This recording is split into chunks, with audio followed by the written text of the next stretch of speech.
Привет, друзья! А что если мы уменьшим количество сахара в десерте, но при этом сохраним всю насыщенность и глубину вкуса?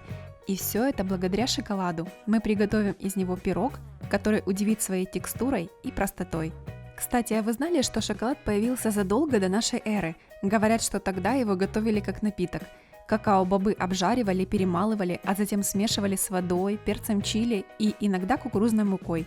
Напиток был горьким, острым и пенистым. Пена считалась самой ценной частью, и для ее получения жидкость переливали из одной емкости в другую.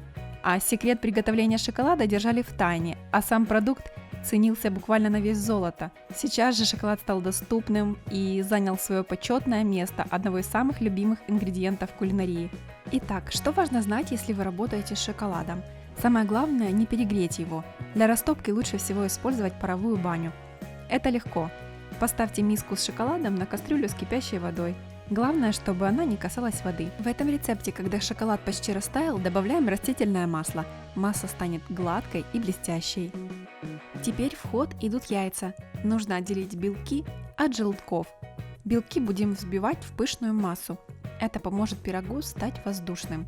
А чтобы белки взбились быстрее, убедитесь, что миска чистая и сухая, и в белки не должен попасть желток. Это может вообще привести к тому, что белок не взобьется. В процессе взбивания белка в несколько этапов добавляйте сахар.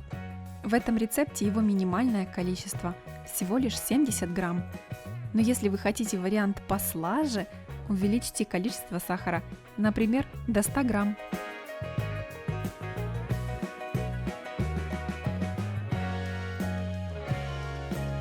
Белки нужно взбить до устойчивых пиков. Как это проверить? Просто подвигайте миску, и вы увидите, что белки останутся неподвижными. Теперь смешиваем желтки с какао-порошком и солью. Соль в рецепте важна, потому что добавит баланс и подчеркнет вкус шоколада.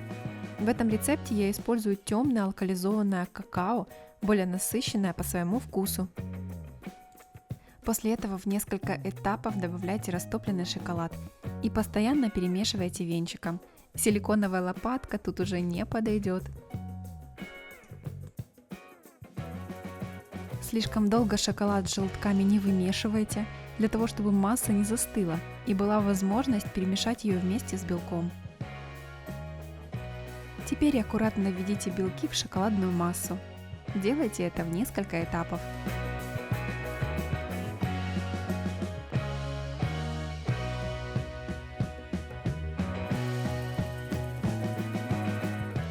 Форма для выпечки – еще один момент, на который стоит обратить внимание.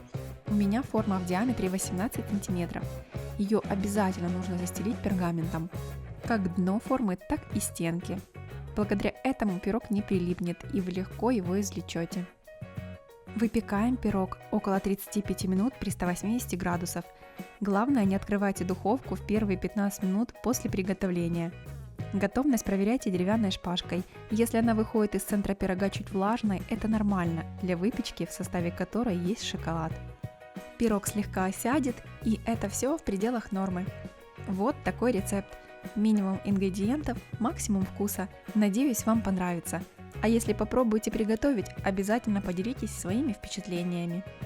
Заранее благодарю всех за лайки и подписку на мой канал. Спасибо, что смотрите. Скоро услышимся. Всем пока-пока.